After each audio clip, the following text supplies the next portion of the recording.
जय श्री कृष्ण। आज हम एकादशी का निर्णय करेंगे कि कौन सी एकादशी करना चाहिए, कौन सी एकादशी नहीं करना चाहिए। क्योंकि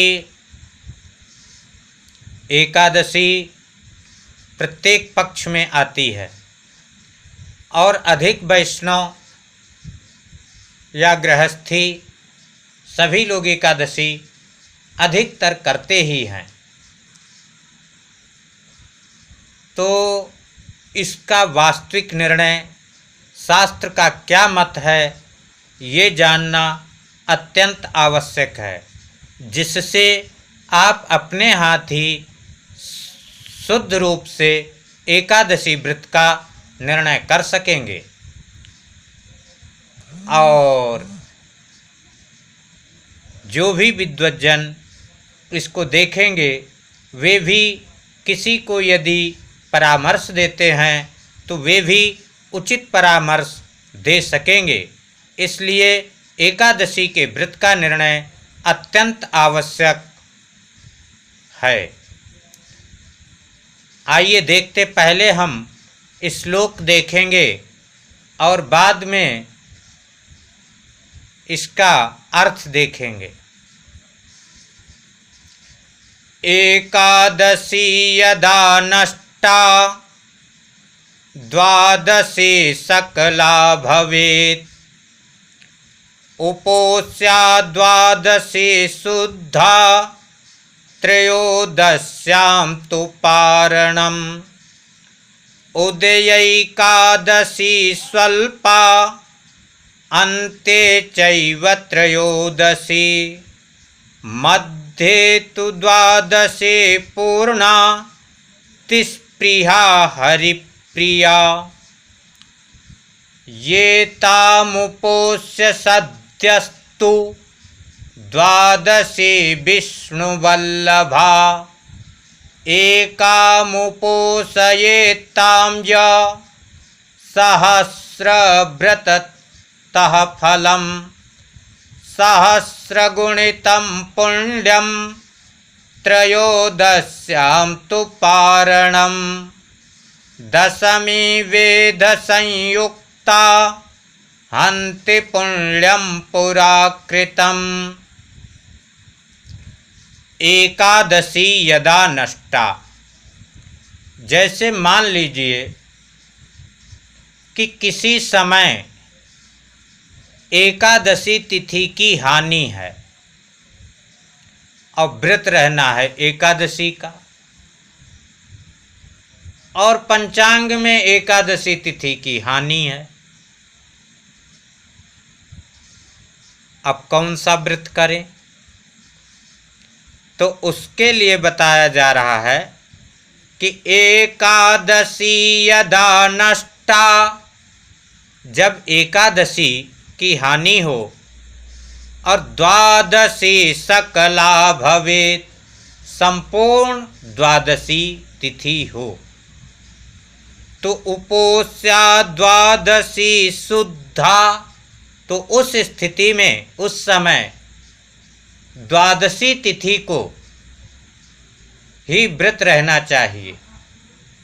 वे जो द्वादशी है वही एकादशी मानी गई है, और जो पारण है त्रयोदश्याम तु पारणम, त्रयोदशी तिथि को पारण करे।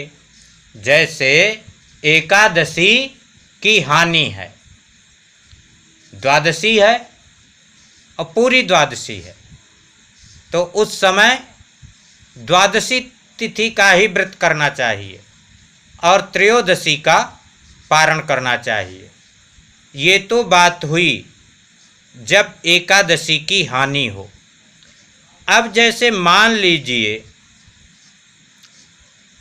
कि किसी समय थोड़ी देर एकादशी है, फिर द्वादशी है, अंत में त्रयोदशी है,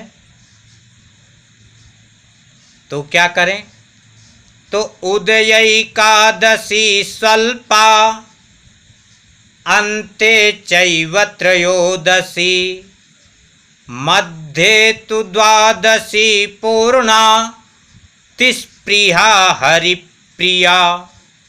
जैसे उदयाचल में तो कुछ समय तक ही एकादशी है, फिर पूरी की पूरी द्वादशी है,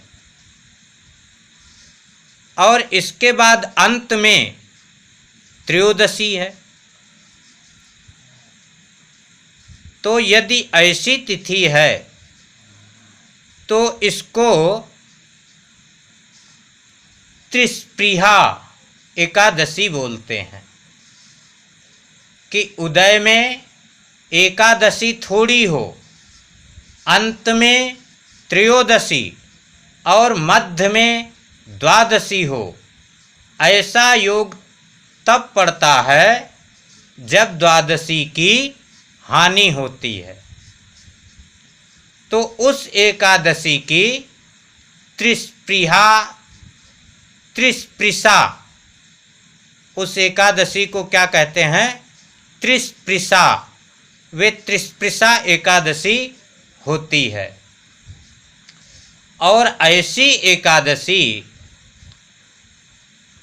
ये तामुपोष्य सद्यस्तु द्वादशी विष्णुवल्लभा एकामुपोषयेत्तां य सहस्रव्रतता फलम।